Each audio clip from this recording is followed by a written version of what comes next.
report, I haven't had a chance to say Happy New Year to all of you, so Happy New Year. And as it is with every new year, we have a few folks that are sitting in new seats. Fram Virgie used to be here, and now he's here. He is applying his considerable talents to serve as president of one of our largest campuses, Fullerton. I do think I may have known Fram longer than anyone else in this room. I did actually suggest to him that he consider our job as general counsel. I take some credit. The chancellor has certainly thanked me for that referral, and I am pretty sure that the Fullerton community will very soon be thanking the chancellor for this brilliant appointment. I do think it's important, since we all work together on such weighty matters, to know something about the people that we have appointed. And so I feel obligated to tell you that when he was in high school, Fram Virgie was voted best dancer. Okay? So, you know, keep that in mind.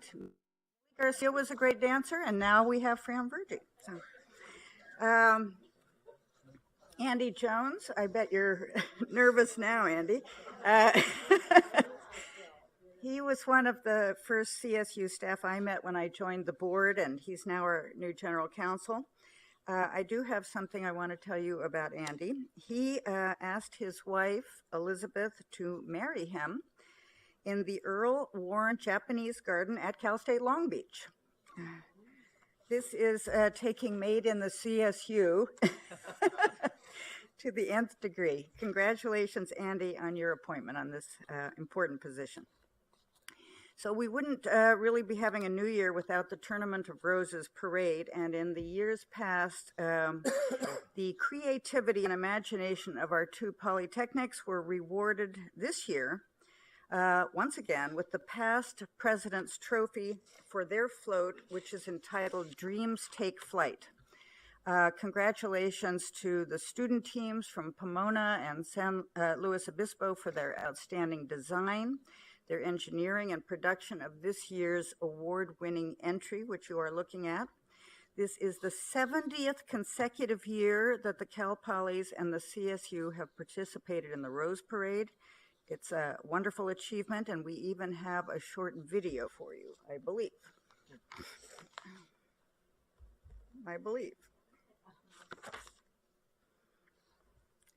Here it is.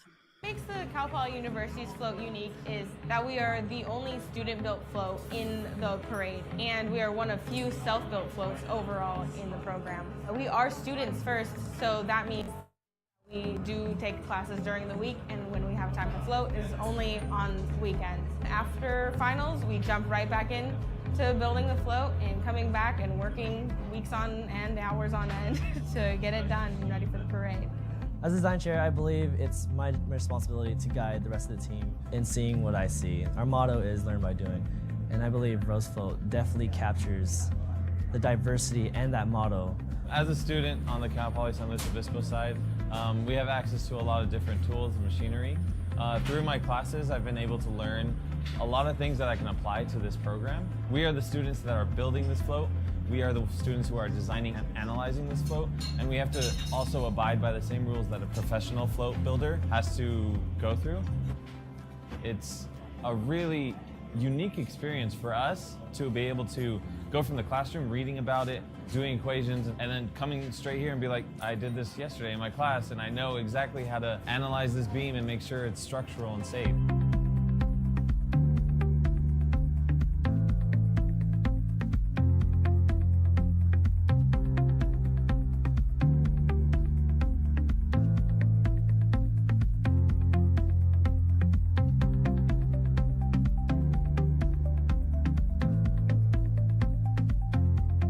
I like to think of this more as an extended learning opportunity that you can't really find in the real world unless you're working already. We're working late night. We're putting in the effort because we believe in this float, we believe in ourselves, we believe in this program. The students who are working on this float do come from many different backgrounds, whether it's their home life or their majors, what they're studying at the university right now. We have a variety of engineers, including mechanical, industrial, electrical, as well as kinesiology majors, ag majors, business majors. As students from both Cal Poly Universities, Pomona and San Luis Obispo, we are this float. You always want to strive for greatness because it is a thing that you're going to be proud of at the end. It is something that you want to share with the world, and you just want to keep doing better and better. We're one of the only actual programs that work with another campus on such a large-scale project that is seen by millions of people all over the world. And we take great pride in that, and we hold that very high in our standards.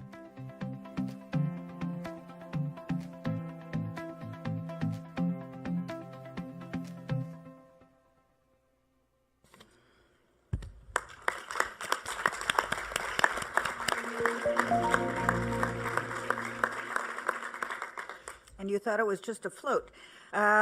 If you can see on this slide, you'll notice that there is a koala bear, a sea otter, and a red panda, which are not, by the way, related to giant pandas. So I'm not sure exactly how these three particular animals were chosen for the float, but I do know that they are threatened and endangered species, all of them. And so for whatever reason they are on there, I am thrilled to see their inclusion because they highlight CSU's commitment to the protection of this planet and the great biodiversity the world, for the moment, still enjoys. Another recognition for the CSU, the Cal State Teach program, was recently recognized as a 2017-19 Apple Distinguished School for its innovative one-to-one iPad implementation. I want to congratulate Marquita Greneau-Shire, who is the Assistant Vice Chancellor for Teacher Education and Public School Programs, and her Chancellor's Office and campus colleagues for this outstanding recognition by one of California's and indeed the world's leading technology companies. I also want to congratulate Cal State Los Angeles for adding its first NCAA women's golf program. I still remember that little 5-iron my dad gave me when I was 7. With the inclusion of Cal State Los Angeles, with the inclusion of Cal State Los Angeles' newest team, the CA Collegiate Athletic Association can enable women's golf to be a sponsored conference sport. The Golden Eagles, well-named team, will compete against Chico, Sonoma, Monterey Bay, East Bay, and San Marcos. Well done, President Covino. We look forward to seeing the Golden Eagles carry on the legacy of other Sporting Pioneer alum from the Cal State Los Angeles, like our own Billie Jean King. We've had a number of awards and recognitions over the last 2 days that have made us all so proud to be part of the California State University. And we have a recent addition to the list. Yesterday, late in the day, in fact, at the cocktail party, we learned that the Association of Governing Boards has awarded the California State University Board of Trustees its award for outstanding board leadership for the year. I cannot tell you how proud I am of my board members and how honored we are to all serve together on this amazing board.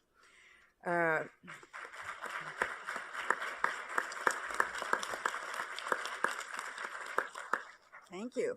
Thank you. So I'm going to pivot for a moment here and go back to my old days as an employment lawyer. Anybody recognize that guy in the picture? That is LBJ. He is signing the Civil Rights Act of 1964, which was passed in 1964, 53 years ago. It was the first federal law that made it unlawful to discriminate in employment on the basis of race, color, religion, national origin, and sex. But sex, as Fram knows, I'm sure he's told this story many times, was not part of the original bill. It was only race, color, religion, and national origin. until a congressman from Virginia proposed an amendment to add sex to the list of protected categories. This particular congressman had been vocal in his opposition to racial equality. And most people think that the amendment was intended either as a joke or was intended to undermine this historic legislation and perhaps to impede its passage. Backfired. Backfired strategy, and this statute became the grandmother of all employment discrimination laws in America. Now, while gender discrimination was illegal as of 1964, it wasn't until 1980 when the EEOC issued its famous guidelines on sex harassment that it was recognized that sex harassment was simply a form of sex discrimination, just as reprehensible and just as unlawful. By the way, I've included this wonderful photo of our United States Supreme Court because one of the justices, I'll let you figure it out, was at the time the head of the Equal Employment Opportunity Commission when the guidelines on sex harassment were first issued. There has been an avalanche of recent attention to this issue, the Me Too and Time's Up movements, and that makes perfectly clear to all of us that even after 37 years, much work remains to be done. I do remember that Martin Luther King said that the arc of the moral universe is long, but it bends towards justice. At the CSU, we are not immune to issues that the rest of our nation is facing. We can be very proud when we look around at our board and at our presidents and at the chancellor's staff, at our faculty and student leadership about what we have accomplished here, but we cannot be complacent.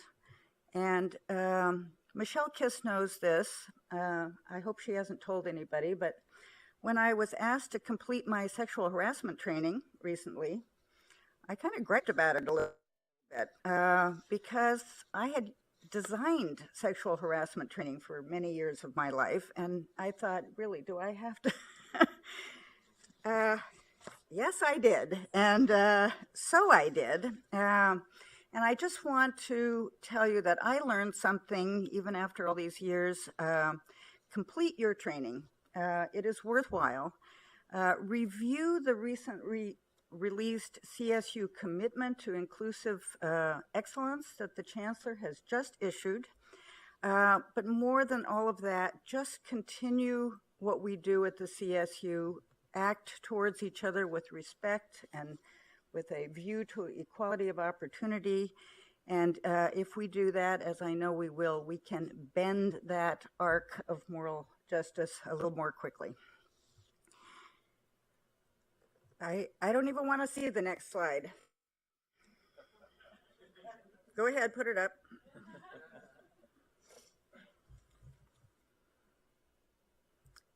This showed up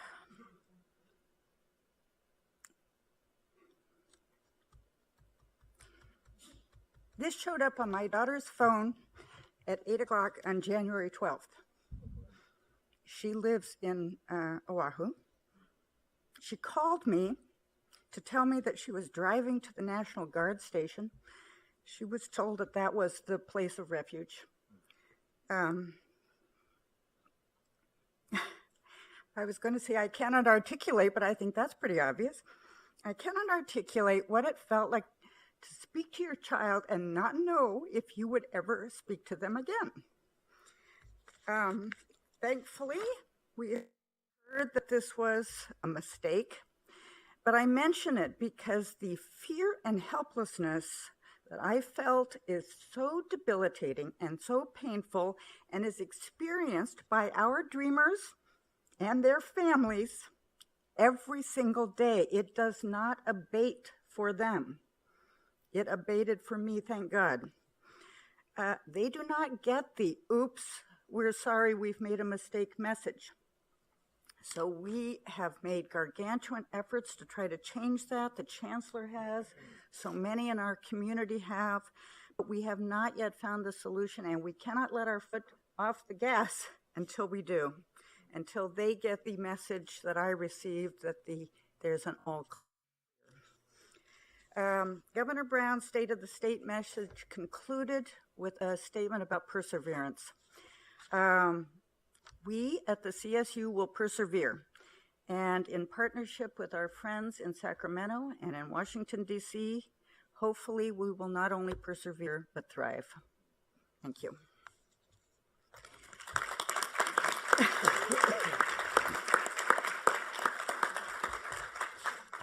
All right, we are now going to